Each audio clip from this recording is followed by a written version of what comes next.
సరే, మంచిది. దేవునికి స్తోత్రములు. మనమందరము దేవుని సేవకులము, దేవుని చేత పిలువబడినటువంటి వారము. అయితే ఒక వ్యక్తి మారు మనసు పొందుకొని బాప్తిసం తీసుకొని సంఘంలో చేర్చబడ్డారంటే వారికి ఏమున్నట్లంటే ఒక నిరీక్షణ ఉన్నట్లు.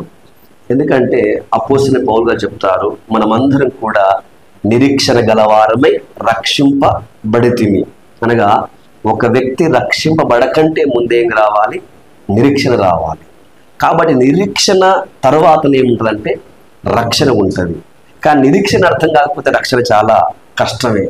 నిరీక్షణ అంటే ఏంటంటే ఏదైతే మనకు కనబడదో, ఎక్కడికైతే మీరు వెళ్ళాలో దానికోసం ఉన్నటువంటి ఆశ, ఎదురు చూపునేమంటాం మనం? నిరీక్షణ అంటాం. దేవునికి స్తోత్రం.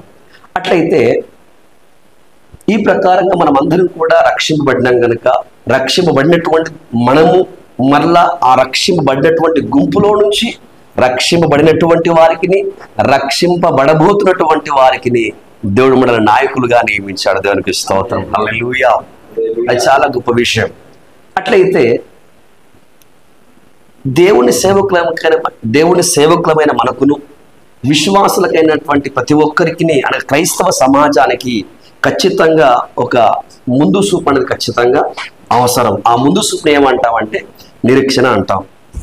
అట్లయితే ప్రతి ఆత్మ సంబంధికి, ప్రతి పరలోక సంబంధికి ఒక టార్గెట్ అనేది ఉండాలి, ఒక గోల్ అనేది ఖచ్చితంగా ఉండాలి. ఎందుకంటే పౌలు అంటున్నారు, నేను గురి యొద్దకే పరిగెట్టుచున్నాను.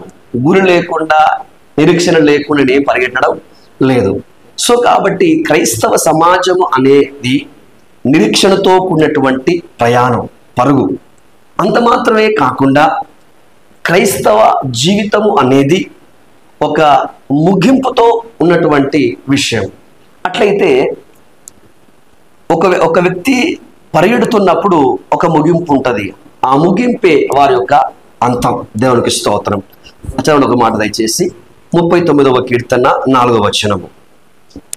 దావీదు గారు ప్రార్థన చేస్తున్నప్పుడు, లేకపోతే దేవుని యొక్క వాక్యాన్ని ధ్యానిస్తున్నప్పుడు అతనిలో మంట పుడుతుంది.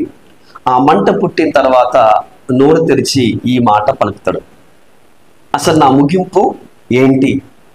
నేను ఎలాగూ మరణిస్తాను, ఎంతకాలం మరణిస్తాను, దయచేసి తెలుపుము అని దేవుని యొక్క సన్నిధానములో ప్రార్థన చేసినాడు. అట్లయితే పౌలు గారు రాస్తూ అంటారు, మీలో అనేకులు ఆత్మానుసారంగా ఆరంభించారు, శరీరానుసారంగా మీరు చేస్తున్నారు, ముగిస్తున్నారు. ఇంకా మనం చదువుతాం బైబిల్లో, ఒకని జనన దినము కంటే ఒకని మరణ దినమే మేలు, ఆరంభం కంటే ముగింపే మేలు. దేవునికి స్తోత్రం. కాబట్టి ఈ లోకములోనికి వచ్చినటువంటి మనమందరం కూడా ఎలా సేవ చేసినా, ఎలా భక్తి చేసినా, ఎలా బ్రతికినా ఒకరోజు ఖచ్చితంగా ఈ లోకమును ఏం చేయాలి? మనం ఖాళీ చేయవలసి ఉన్నది. హల్లెలూయా. ఈ లోకంలో, ఈ శరీరంలో ఎవరు పర్మనెంట్ గా ఉండలేరు. హల్లెలూయా. ఎంత పర్మనెంట్ గా ఉందాం అనుకున్నా దానికి అనుమతి దేవుడు ఇవ్వడు. సో కాబట్టి ఇప్పుడు ఖచ్చితంగా మనకంటూ ఒక ముగింపు ఉంది, మన సేవకు ఒక ముగింపు ఉంది, మన జీవితానికి ఒక ముగింపు అనేది ఉంది. ఈ ముగింపు తర్వాత అసలైనటువంటి జీవితం ఏమవుతుంది? ఆరంభమవుతుంది. దేవునికి స్తోత్రం. అదే విషయాన్ని ఇక్కడ దావీదు గారు ప్రార్థిస్తున్నారు, ప్రభువా నా దినముల పరిమాణం ఎలా ఉన్నది, నా ముగింపు ఎలా ఉంటుంది, ఒకసారి నాకు ఏం చేయండి, తెలుపుము అని ప్రార్థన చేస్తున్నాడు. దేవునికి స్తోత్రం. అట్లయితే ప్రతి విశ్వాసి కానివ్వచ్చు, ప్రతి సేవకుడు కావచ్చు, వారి జీవితం అంటారు, నేను చాలా గొప్పగా సేవ చేయాలి, అనేక ఆత్మలు ఏం చేయాలి? సంపాదించాలి, బ్రతుకుట క్రీస్తే, చావైతే లాభము అన్నటువంటి సమర్పణలో ఎవరైనా తిరిగి వస్తాము, సేవలోకి వస్తాము.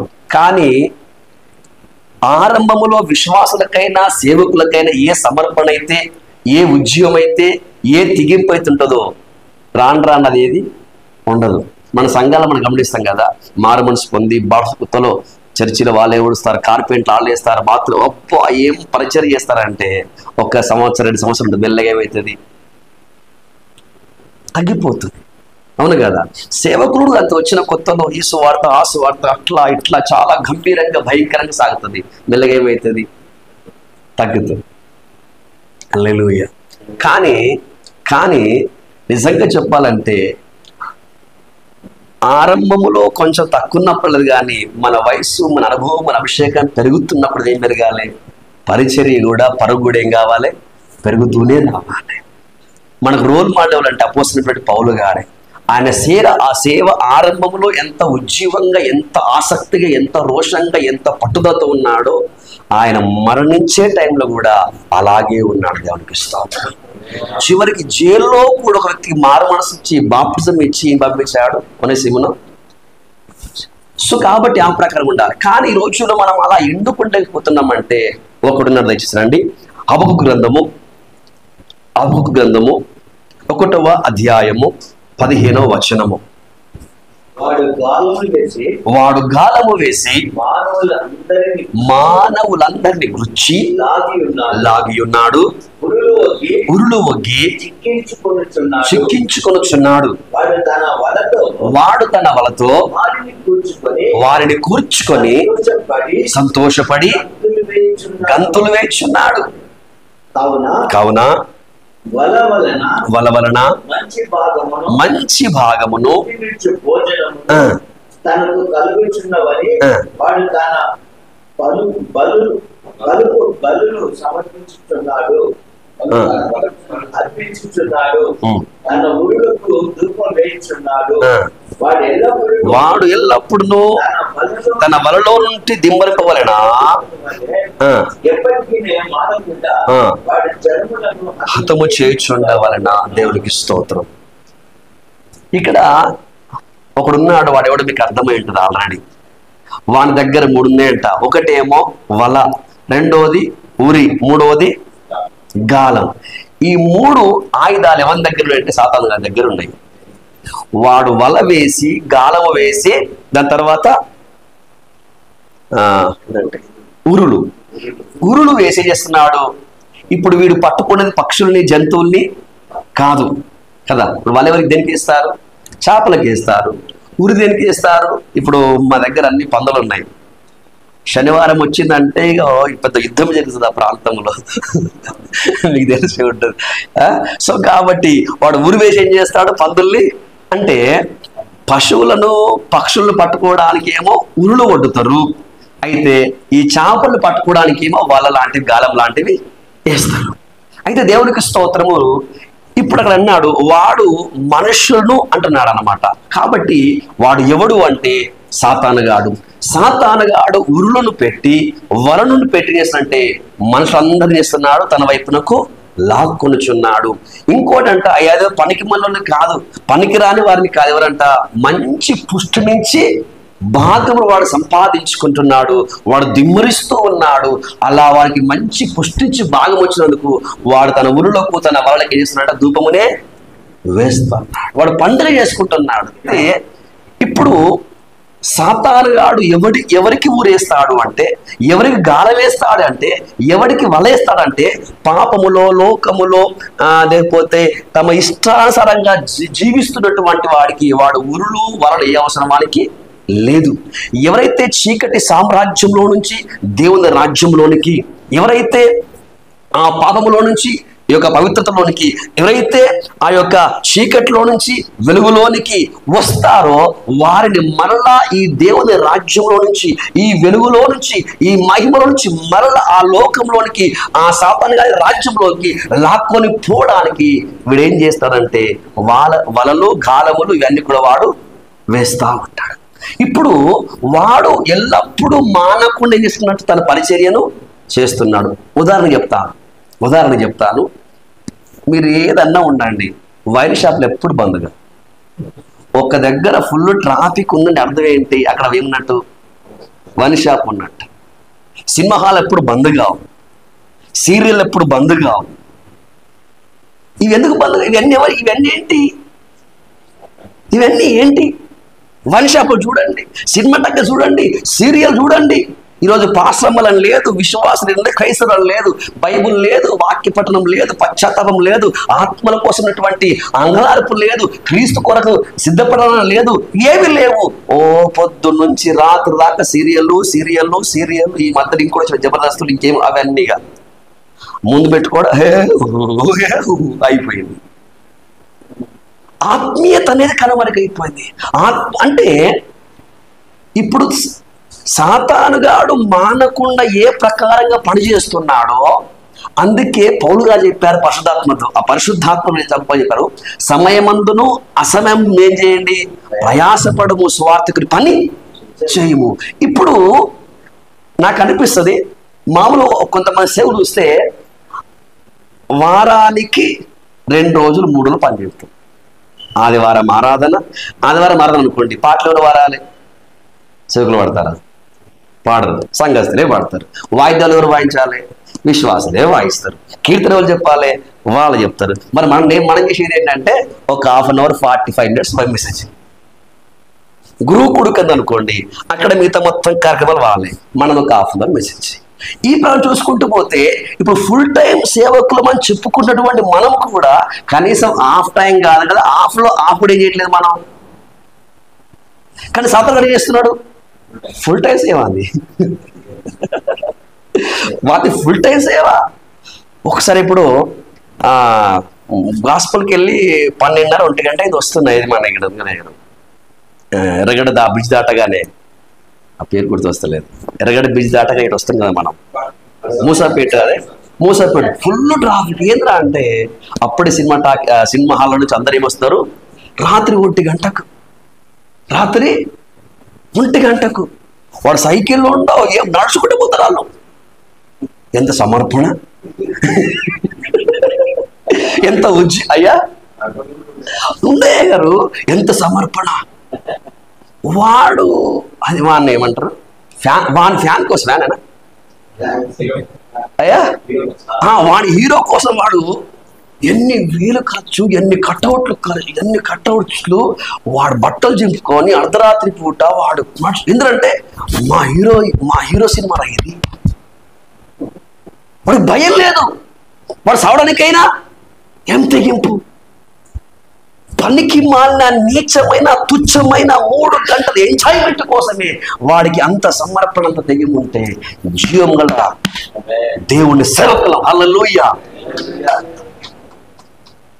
అందుకన్నాడు సమయమందును అసమయమందు ఏం చేయండి, ప్రయాసపడదు. ఓసారి మీరు చూసి ఉంటారు, నా కారుకి మొత్తం వాక్యాలు కట్టి సెక్రటరీ ముందు పెట్టా.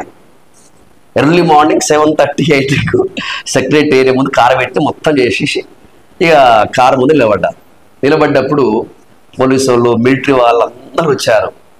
అందరూ చదువుతున్నారు పోతున్నారు. ఒక ఆయన మాత్రం ఎందుకు వచ్చాడో మరి వాకింగ్ చేసి తెలియదు, కాషాయ వస్త్రం వేసుకున్నాడు, మెడలో ఇట్లా గొలుస్తుంది, వచ్చిండు ఆయన. ఇంచుమించు అంటే హాఫ్ రోజు చదివాడు, ఆ కాల్షెప్పుడు తిరిగాడు. నేను ఏమీ వెళ్ళా, కానీ లోపల తెలియని భయం అయితే ఉంది. అది ఏమైనా దేవుడికి స్తోత్రం చెప్పి అలాగే నిలబడ్డాను. 1/2 అవర్ చదివి నిలిపాడు. ఎందుకు అంటే ఈరోజు సాతాను ఎంత భయంకరంగా సేవ చేస్తుండో మనకు అర్థం కావట్లేదు. ఎంత అవకాశం దొరికినా అంతలోకి వెళ్తున్నాడు. ఇంకో చెప్తున్నాండి, 5 సంవత్సరాలు 10 సంవత్సరాల లోపు బిడలు కూడా సాతాను వశంలోకి వెళ్ళిపోతున్నారు. ఎందుకంటే వాడు సెల్ ఫోన్ లేకుండా ఉండలేకపోతున్నాడు. జబర్దస్త్ అనే కామెడీ షోస్ లేకుండా పిల్లలు భోజనం కూడా. ఒకప్పుడు విశ్వాసుల కుటుంబాలు, సేవకుల కుటుంబాలు యెహోషువ కుటుంబం అనే ఉంటుండే, కొర్నేలు కుటుంబాలు ఉంటుండే. అంటే కుటుంబం అంతా కలిసి నువ్వొక పాట, నేనొక పాట. అప్పుడు అందరితో నాన్నగారు ఏం చేసి అందరితో పాటలు పాడించి అందరితో ప్రార్థన చేయించి వారు చివరిగా ప్రార్థన చేసి ఆ ప్రార్థన అంటే ప్రతి కుటుంబం ఒక కొర్నేలు కుటుంబం లాక్కుంటుండే, ప్రతి కుటుంబం ఒక యెహోషువ కుటుంబం లాక్కుంటుండే. ఇప్పుడు ప్రతి కుటుంబం ఎట్లా తెలుసుమంటారా, ప్రతి కుటుంబం సింహాలు అయిపోయింది. నిజమా కదండి? ఉదయం లేచుండి రాత్రి పడుకునేంత మట్టుకు టీవీలో నడుస్తూనే ఉన్నాయి. ఇంకేం నడుస్తుంది? అవే. ఎక్కడ ప్రార్థనా వాతావరణం, ఎక్కడ ఆత్మ సంబంధ వాతావరణం, ఎక్కడ సేవా వాతావరణం? ఈరోజు దయచేసి మిమ్మల్ని చెప్పట్లేదు, దేవుడు నాకు ఇచ్చిన మాట ఏంటంటే, ఈరోజు సేవకులు ఎప్పుడు వాక్యం చెప్తుందో తెలుసా అండి? ఎప్పుడు తెలుసా? ఇప్పుడు నాకు వాక్య టైం ఇచ్చారు, నేను బైబిల్ తీస్తా. అబద్ధమే క్షమించండి. చాలా మంది 199 మంది ఇప్పుడు ఎప్పుడు బైబిల్ తీస్తున్నారంటే దేవుని స్వరం వినడానికి కాదు, దేవుని సంకల్పాన్ని తెలుసుకోవడానికి కాదు, దేవునితో సహవాసం చేయడానికి కాదు. ఈరోజు నాకు వాక్య పరిచయం ఉంది కనుక నేను ఏం చేయాలి? బైబిల్ ప్రిపేర్ అవ్వాలి. ఎంత దారుణం! మనం ఒకవేళ మరి ఆ వాక్య పరిచయం లేకపోతే బైబిల్తో మన సంబంధమే లేదు. మరి ఏం చేస్తున్నా అంటే సాతానుగాడు ఏ ప్రకారంగా తన వలలో నుంచి ఇరికించుకుంటున్నాడో, తన గాలంలో ఇరికించుకుంటున్నాడో చాలా భయంకరమైనది. అంటే సత్యం పక్షమున, దేవుని రాజ్యం పక్షమున పోరాడి మన ప్రాణాన్ని కూడా ప్రాణప్రణముగా పోయవలసినటువంటి దైవ సేవకులే ఈరోజు సాతాను వశంలోనికి, సాతాను ఉరిలోకి వెళ్ళిపోతే ఎక్కడ పరిచర్య, ఎక్కడ రాష్ట్రం యొక్క రాష్ట్రం యొక్క దేశ ప్రజల యొక్క విమోచన జరుగుతుంది. అందుకే సాతాను గురి ఏంటంటే సంఘస్థులుగా విశ్వాసులు కాదు, మనమే వాని గురి. హల్లెలూయా. ఒక ఆయన ఉన్నాడండి పరిశుద్ధ గ్రంథంలో, నాకు తెలిసి ఆయన లాగా ఎవరు ప్రార్థన చేసి ఉండకపోవచ్చు, ఏ ప్రవక్త ఏ రాజు కూడా ఆయన లాగా ప్రార్థన చేసి ఉండకపోవచ్చు. అంత గొప్పగా ఆయన ప్రార్థించాడు. ఒకసారి దయచేసి సంఖ్యాకాండము 23వ అధ్యాయము 10వ వచనం. యాకోబు రేణువులను ఎవరు లెక్కించెదరు? ఇజ్రాయేలు 4వ లెక్క పెట్టగలరు. నీతిమంతుల మరణము వంటి మరణం నాకు లభించునుగాక, నా అంత్యదశ వారి అంతం వలె దగునుగాక అనిను. దేవునికి స్తోత్రం. బా, ఏం ప్రార్థన అండి! నాకు తెలిసి మనం కూడా ఎప్పుడు ఈ ప్రార్థన చేయకపోవచ్చు. ఏమంటాడైనా? నీతిమంతుల మరణం వంటి మరణం నాకు లభించునుగాక, నా అంత్యదశ వారి వంటిది అగునుగాక. అంటే ఇప్పుడు ఈ సేవలో ఉన్నాను, ఓ ప్రవక్తగా ఉన్నాను, దేవుడు అభిషేకించి ఉన్నాడు. అలాంటి ఆయన ఏం కోరుతున్నంటే నేను మరణించేటప్పుడు నేను నీతిమంతుల వంటి మరణం నాకు రావాలి. ఎందుకంటే యెహెజ్కేలు గ్రంథం మనం చూస్తున్నాము, దుర్మార్గుడు బట్టి మనిషికి ఎంత మాత్రం ఇష్టము లేదు. కాబట్టి దుర్మార్గుడు తన దుర్మార్గులను విడిచిపెట్టి ఏం చేయాలంటే తన మనసును మార్చుకొని నీతిమంతుడు అవ్వాలి. హల్లెలూయా. సో కాబట్టి మనము మరణించేటప్పుడు అపవిత్రులుగా ఉంటే, అన్యాయస్తులుగా ఉంటే, ధనాపేక్ష పరులుగా ఉంటే, సాతాను ఏజెంట్లుగా ఉంటే, అబద్ధికులుగా ఉంటే, స్వార్థపరులుగా ఉంటే మనం మరణిస్తే మన సేవంతం ఏమవుతుంది అంటే మన ద్వారా రక్షింపబడేటువంటి పరలోకం పోతుండొచ్చు. కానీ మనకు మహా కష్టమే, మనకైతే మహా కష్టం. ఒక్క మాట మీకు అర్థం కావడానికి పేతురు రాసినటువంటి పత్రిక 1 పేతురు 4వ అధ్యాయము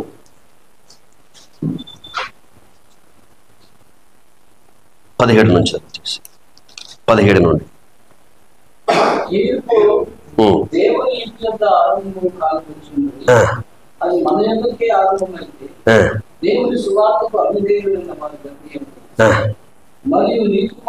మరియు నీతిమంతుడే రక్షింపబడ దుర్లభమైతే భక్తిహీనుడు పాపియు ఎక్కడ నిలుతురు? కాబట్టి దేవుని చిత్త ప్రకారము బాధపడువారు సత్ప్రవర్తన గలవారై నమ్మకమైన సృష్టికర్తకు తమ ఆత్మలను అప్పగించుకున్నవారు. దేవునికి స్తోత్రం. హల్లెలూయా. నీతిమంతుడే రక్షింపబడుట దుర్లభం. ఎందుకంటే దేవుని తీర్పు ఇంటి దగ్గర, ఇక్కడ దేవుని ఇంటి కాన్నే. మరి దేవుని ఇల్లు ఎవరు? మనమే దేవుని ఇల్లు, దేవుని సంఘమే దేవుని యొక్క ఇల్లు. కాబట్టి నీతిమంతులే రక్షింపబడట దుర్లభమైనటువంటి ఆ కాలంలోకి మనం ఆల్రెడీ వచ్చి ఉన్నాం. సాతాను ఏదో ఒక ప్రకారంగా మనల్ని కొనుక్కోవడానికి, మనల్ని పాపములకు అమ్మడానికి వాడు ప్రయత్నాలు చేస్తూనే ఉన్నాడు. కాబట్టి ఇక్కడ ఒక ప్రవక్త ఉన్నాడు. ఈ ప్రవక్త ఏమంటారు తెలుసా? ఈయన యూదా లేకపోతే యూదులకు లేకపోతే ఇజ్రాయెల్ జాతికి చెందినటువంటి ప్రవక్త ఈయన కాడు.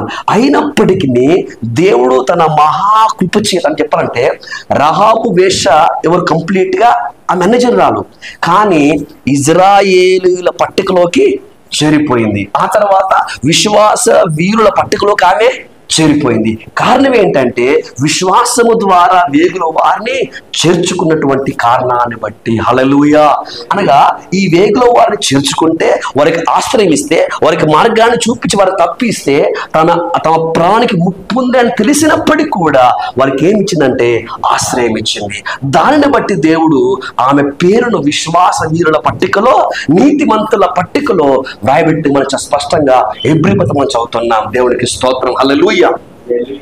సో కాబట్టి అదే ప్రకారంగా ఇప్పుడు చదువుకున్న సంఖ్యాకాండంలో నీతిమంతుల మరణం నాకు వచ్చునుగాక, అట్టి అంతిమ దశ నాకు కలుగునుగా. కానీ తన మరణం కోసము, తన ముగింపు కోసము ఈ ప్రవక్త ప్రార్థన చేయొచ్చన్నాడు. ఈ ప్రవక్త యూదుడు కాదు, ఈ ప్రవక్త ఇజ్రాయెల్ చెందినటువంటి వాడు కాదు. అయినప్పటికీ ఏదో ఒక ప్రకారంగా దేవుని చేత పట్టబడ్డాడు, పిలువబడ్డాడు, ప్రతిష్ఠించబడ్డాడు, అభిషేకించబడ్డాడు. ఇజ్రాయెల్ పిల్లకి ప్రవక్తగా నియమించబడ్డాడు. హల్లెలూయా. ఇంకో మాట చెప్పంటే ఈయన నోట ఏ మాట అట్లాగనది జరుగుతుంది. అంత బలమైన ప్రవక్త. ఇంకా చెప్పాలంటే ఈయన యేసుక్రీస్తు యొక్క జననం విషయంలో కూడా ఒక మాట పలికినాడు. ఏంటంటే యేసు ప్రభుల వారు జనించినప్పుడు యాకోబులో నక్షత్రము ఉదయిస్తుందని ప్రకటించిన ప్రవక్త ఎవరంటే ఈ ప్రవక్తయే. హల్లెలూయా.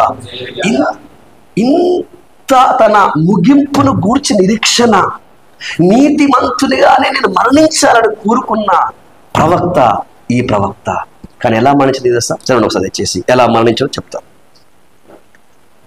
యెహోషువ గ్రంథము 13వ అధ్యాయం 22వ వచనం. 13:22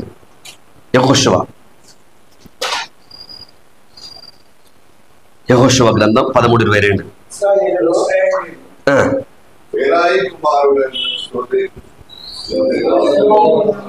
ఇజ్రాయేలు బేరు కుమారుడును సోదెగాడునైన బిలామును తాము చంపిన తక్కిన వారితో పాటు ఖడ్గముతో చంపిరి. దేవునికి స్తోత్రం. నిర్గమకాండములో, సంఖ్యాకాండములో ఈయనొక ప్రవక్త. కానీ యెహోషువ రాస్తున్నవన్నీ సోదెగాడునైన బిలాము. నాకు నీతిమంతుల మరణం రావాలని చెప్పింది ఎవరు? ఈ ప్రవక్తయే. నా అంతిమ దశ పరిశుద్ధంగా ఉండాలి, నేను చనిపోయిన తర్వాత నీతిమంతుల గుంపులోకి నేను వెళ్ళాలి, అక్కడ వారితో నేను ఉండాలి అని కోరుకున్న ప్రవక్త బిలాము ప్రవక్త. అంటే కోరిక బాగుంది, ప్రార్థన బాగుంది, నిరీక్షణ బాగుంది. కానీ మధ్యలో ఏమైందంటే ఇతను చెరపబడ్డాడు. అనగా సాతాను వేసినటువంటి ఉరిలోనికి, సాతాను వేసినటువంటి కాలంలోనికి ఈయన వెళ్ళిపోయాడు. ఒక మాట ఇతనండి, ఇక్కడ ఉంది. వాడు సాతాను వేస్తున్నట్ట ఉరి ఒడ్డుతున్నాడు. ఏం చేస్తున్నట్ట? ఎవరికి ఉరి ఒడ్డుతున్నాడు? మనుషులను లేకపోతే క్రైస్తవ సమాజాల సేవకుల్ని పట్టుకొని చంపడానికి, నరకంలోనికి ఈడ్చుకొని పోవడానికి వేస్తున్నాడు. ఉరి ఒడ్డుతుండు. ఉరి అంటే ఏంటి? ఉరి అంటే ఏమిటి? చూడండి ఒక మాట. ప్రకటన గ్రంథము ఉరి అంటే ఏంటి అంటే సాతాను దగ్గర ఉన్నటువంటి ఉరితాడు ఎలా ఉంటుందో చూద్దాం ఒకసారి. ప్రకటన గ్రంథం 2వ అధ్యాయం 14వ వచనం. 2:14.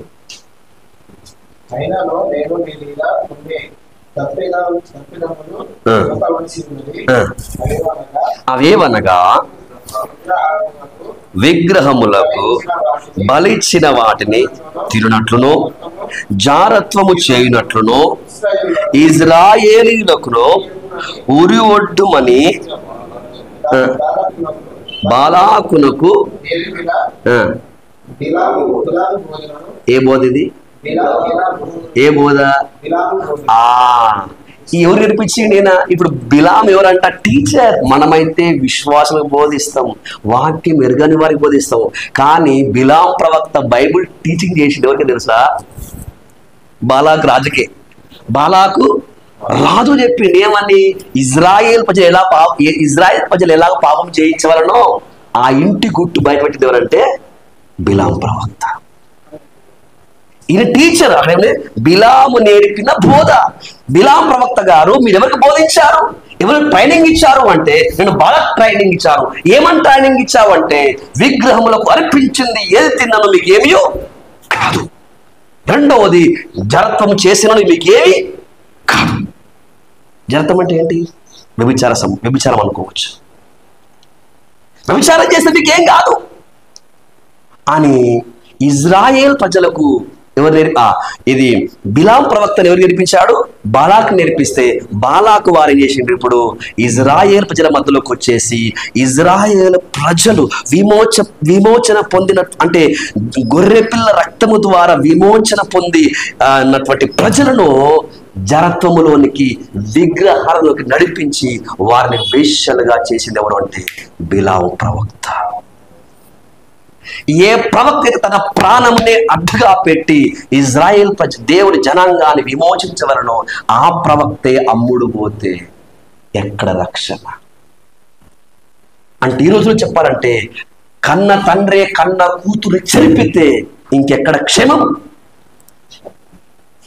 దేవుడు అభిషేకించి, దేవుడు పిలుచుకున్న, దేవుడు అభిషేకించిన ప్రవక్తలే తమ సంఘమును ఇజ్రాయేల్ ప్రజలు అమ్మినట్లుగా మనము కూడా అమ్ముడుపోతే ఎక్కడ సంఘానికి క్షేమం? దేవునికి స్తోత్రం, హల్లెలూయా. కాబట్టి ఉరి ఒడ్డవలనని ఏముందట? ఉరి ఒడ్డవలనని అంటే ఇప్పుడు ఆ ఉరి ఎక్కడ ఉంది అంటే ఆగుకునేవుతున్నాం. ఈ ఉరి ఏంటంటే, విగ్రహములకు బలి అర్పించి తింటే ఏం కాదు, వ్యభిచారం చేస్తే ఏం కాదు, సినిమాలు సీరియళ్ళు చూస్తే ఏం కాదు అని నేర్పించే బోధ ఏదైతే ఉందో అదేంటి అంటే మెడకేంటి? అది ఉరి. అంటే ఎంత మంత్రులు మనకు తెలుసా? మెడకు ఉరితాడ బిగించి భక్తి చేయి, పాట పాడు, వాక్యం చెప్పు, సేవ చేయి. మెడకేముంది? ఏం భక్తినా అయినా. హల్లెలూయా. ఈరోజు దేవుని సేవకులమైన మనము సాతాను ద్వారా విశ్వాసులకు ఏ ఉరైతే వచ్చిందో ఆ ఉరి నుంచి విడిపించుటకు మనందరి కళ్ళు తెరవడమే కాక. దేవునికి స్తోత్రం. ఎందుకంటే వారు 10 పాటలు పాడినా, వారి 10 ప్రసంగాలు విన్నా, వారి గంట సేపు ప్రార్థన చేసినా, వారి వ్యక్తిగత జీవితము పాపానికి బానిసైపోతే, శరీరాశకు బానిసైపోతే, నేత్రాశకు బానిసైపోతే, లోక పోకడకు బానిసైపోతే వారి మెడకు ఉరి ఉన్నట్లే. ఉరి తెంపబడాలి, పక్షి ఎగిరిపోవాలి. హల్లెలూయా. ఉరి ఏం కావాలి?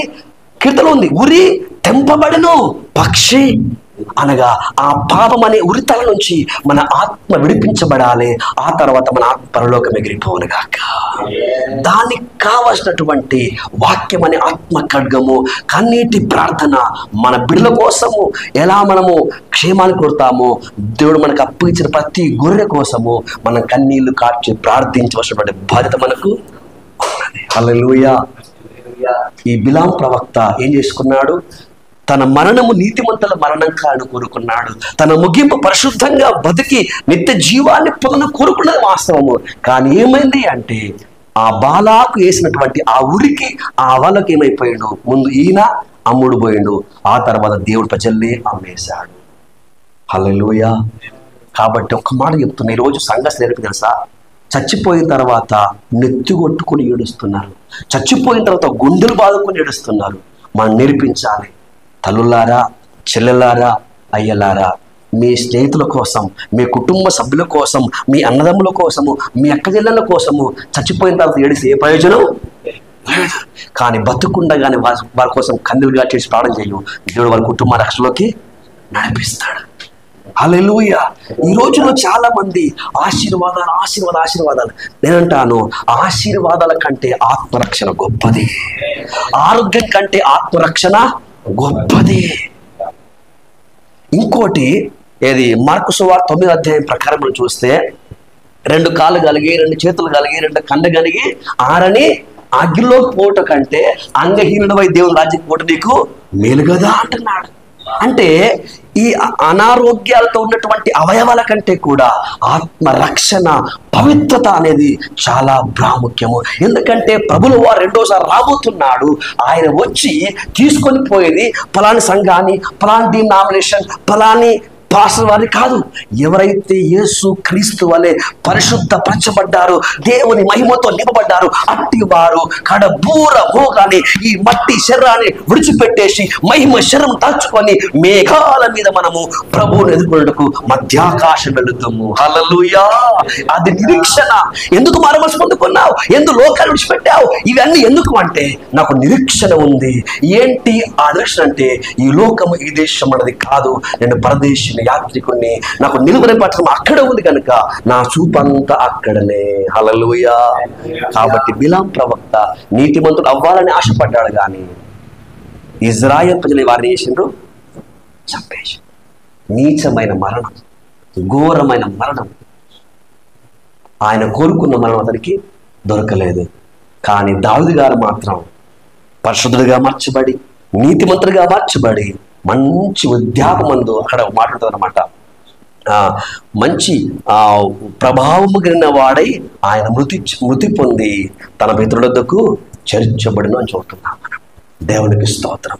అట్లయితే మన ఆరంభం ఎలాగైనా ఉండొచ్చు, మన ముగింపు ఎలాగా, మన కుటుంబ సభ్యుల ముగింపు ఎలాగా. హల్లెలూయా. నేను మరొకసారి చెప్పే విషయం ఏంటంటే, ఒకప్పుడు ప్రతి కుటుంబము ఒక ప్రార్థనా కుటుంబంలా ఉంటుండే. ఒక మాట చెప్పమంటే నేను చేస్తాను. పేతురు చెరసాలు వేశారు. వేసిన తర్వాత దేవదూతని బయటకు తీసుకొచ్చారు. తీసుకురాగానే ఆయనకు ఒక ప్లానింగ్ వచ్చింది. ఎక్కడికి వెళ్ళాలి ఇప్పుడు, ఎక్కడికి వెళ్ళాలనుకోగానే అప్పుడు మార్కు పేరు గల యోహాను దగ్గర ఏముంటుండొచ్చు, అక్కడ ప్రార్థన జరగవచ్చు. తలాంచి అక్కడికి వెళ్ళిపోయాడు. అక్కడికి వెళ్ళేసరికి అందరు కూర్చొని అక్కడ చేస్తున్నారు, ప్రార్థనలో కనిపెడుతున్నారు. అప్పుడు పేతురు డోర్ కొట్టినప్పుడు చిన్నది బయటికి వచ్చింది. అంటే అక్కడ ప్రార్థన చేస్తే చంపే వాతావరణం. వాక్యం చెప్తే కాదు, మీటింగ్ పెడితే కాదు, కేవలం ప్రార్థన చేస్తే చంపేస్తారు. అలాంటి భయంకర వాతావరణంలో అక్కడ ప్రార్థన కూడిక జరుగుతుంది. హల్లెలూయా, హల్లెలూయా. సో కాబట్టి ఇంకోటి, ఇప్పుడు రాబోయే రోజుల్లో మన సువార్త మీటింగ్స్ కదండి, ఇంకో 4-10 ఏళ్ళు పోతే నేను క్రైస్తవుని అని చెప్పుకోవడానికి మనకు ధైర్యం కావాలి. నిజంగా అండి, అంత కష్టమైన రోజులు రాబోతున్నవి. ఆ రోజులు రాకంటే ముందే సేవకులమైనటువంటి మనము అపవాది కంటే ఎక్కువ బలముగా సేవ చేసే శక్తి దేవుడు మనకి ఇచ్చునుగాక. హల్లెలూయా, హల్లెలూయా. రాత్రులక పగలనక ఎప్పుడు టైం దొరికితే అప్పుడు దేవుని పరిచయంలోనే మనం ముందుకు గాక. హల్లెలూయా, దేవునికి స్తోత్రములు. రెండో విషయం ఏంటంటే పౌలు చెప్తున్నారు, అనేకులు బోధించి నేను భ్రష్టున్నైపోదునేమోనని నా శరీరమును నలగొట్టుకుని దాన్ని లోపరుచుకొనుచున్నాను. దేవునికి స్తోత్రములు. అయితే ఏ సేవకుడైతే బిలాంలాగా అమ్ముడు పోకుండా పౌలులాగా తన అవయాలన్నిటి నీతికి దాసులుగా చేస్తామో, అక్కడ దేవుని సన్నిధి, దేవుని అభిషేకం ఉంటుంది. వారిలో నుంచి ప్రవహిస్తున్నటువంటి అభిషేకము ఆ సంఘానికి అమ్ముతుంది. దేవునికి స్తోత్రం. నేను కూడా మా అయ్యగారి వాళ్ళ పరిశుద్ధిని కావాలి, నేను కూడా మా అయ్యగారి వాళ్ళ పరిచర్య చేయాలి, నేను కూడా మా అయ్యగారి వాళ్ళ కొన్ని ఆత్మల్ని సంపాదించిన ఒక కషి వారిలో కూడా వస్తుంది. దేవునికి స్తోత్రం. హల్లెలూయా. కాబట్టి ఎలాగోలాగా మనం సేవకు వచ్చినాం, ఎలాగోలాగా ఈ యొక్క నగలిని మనం చేయైతే పెట్టినాం. అయితే ఆరంభమును మన గురి బ్రతుకుట క్రీస్తు, చావైతే లాభం అన్న పట్టుదలతో ఉంటుంది. కానీ ఈ బాలాకు లాంటి రాజులు మన దగ్గరకు వస్తారు. ఈ బహుమానం ఇస్తాం, ఆ బహుమానం ఇస్తాం, ఇది ఇస్తాం, అది ఇస్తామని మన పరిచయను అడ్డగిస్తారు, మన ప్రార్థన జీవితాన్ని అడ్డగిస్తారు, మన దేవుని పట్ల మనకున్న సమర్పణను, ఆ రోషమును సంపేస్తారు. హల్లెలూయా. చివరికి మనం ఎట్లయిపోతామంటే, బతుకున్నామన్న పేరు మనకుంటుంది, కానీ మనము వృత్తులుగానే సంఘంలో సేవలో వాడబడతా ఉంటాం. అంటే దౌర్భాగ్యం మనకి ఎవరికి వద్దు అని ఆశపడుతున్నాం. హల్లెలూయా. సో కాబట్టి ఈరోజు మనం బతుకున్నాము, ఏదో ఒక రోజు శరీరాన్ని, ఈ లోకాన్ని మనం ముగించవలసి వస్తుంది. ముగించిన తర్వాత మన పరలోక రాజ్యంలో, దేవుని రాజ్యంలో కనబడాలంటే మన ముగింపు బాగుండాలి. ఆ ముగింపులోకి వెళ్ళకంటే ముందే సాతాను మనల్ని, మన కుటుంబాన్ని అబద్ధములో, స్వార్థములో, శరీరాశలతో, ధనాశలతో మనకు మెడకు ఉరేసి మనల్ని ఆత్మీయంగా చంపివేసి లోకంలోకి లాక్కొని పోవడానికి వాడు అనేక ప్రయత్నాలు చేర్చుండగా, వాని యుక్తిని మనం గుర్తించి వాని కుయుక్తిని మనం గ్రహించిన వారమై నిరంతరము దేవుని సైన్యముగా ఉండి వాని ఎదిరించి, వాని ఓడించి, జయ జీవితాన్ని పొంది జయించి దేవుని సింహాసనం కూర్చున్నట్టు గొప్ప కృప మనందరికీ అనుగ్రహించును. గాక అన్నారు. కాడి దేవా, బాలాకు రాజు దేవా, వాడు వలవేసి గాలం వేసి ప్రభువా అయ్యా బిలాం ప్రవక్తను దేవా తండ్రి వశపరుచుకున్నాడయ్యా. దుర్నీతి వలన కలుగుల అయ్యా తన్ని బహుమానం ఆశించి అమ్ముడుపోయి దేవా మీకు వందనాలు. మీరు విమోచించినటువంటి విడిపించినటువంటి ఇశ్రాయేలు సంఘముని దేవా తండ్రి వేశ్యలుగా మార్చినాడయ్యా, వికారంగా మార్చినాడయ్యా, మీకు స్తోత్రాలు. ఒక్కడి కోసము దేవా సంఘాన్ని పాడేశాడయ్యా, మీకు వందనాలు అయ్యా. అలాంటి బతికే బదులు కంటే, అలాంటి డబ్బు తీసుకునే బదులు కంటే దేవా అంతకంటే ముందు మాకు మరణం వచ్చును గాక.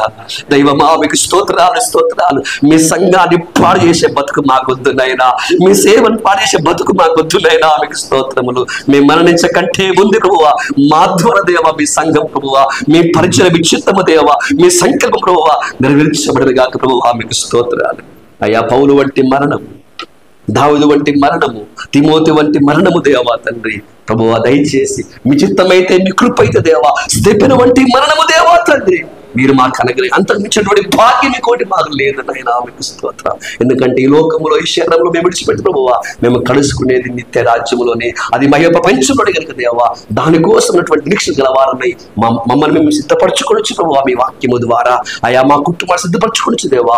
అనేక సంఘాలు ప్రభువా అనేక మంది సిద్ధపరచటువంటి అటు అభిషేకమును, అట్టి ఆత్మ నడిపింపు దేవా మీరు అందరికీ అనుగ్రహించండి, సహాయం చేయండి. మరి ప్రాముఖ్యంగా దేవా ఈ కూడికను అయ్యా ఏర్పాటు చేసుకుని మీ దాసులు ప్రభువా అంతనే గారి జ్ఞాపకం చేసుకోండి, వారు దీవించండి, బలపరిచి అభిషేకించండి. ఇంకా ప్రభువా తండ్రి బలమైన మీ సాధన ప్రభువా వారి వాడుకోండి అయినా. అయ్యా యోహాను గారు అరణ్యంలో కేకలు వేసినట్టు ప్రభువా మీకు వందనాలు.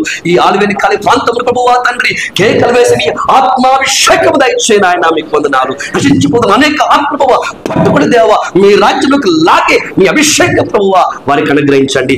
దయ్యము రాజ్యంలో కూల్చే మీ అభిషేకం వారికి అనుగ్రహించమని మేము ప్రార్థిస్తున్నాము.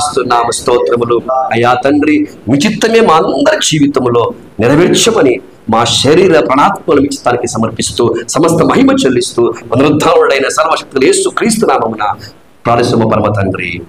ఆమేన్.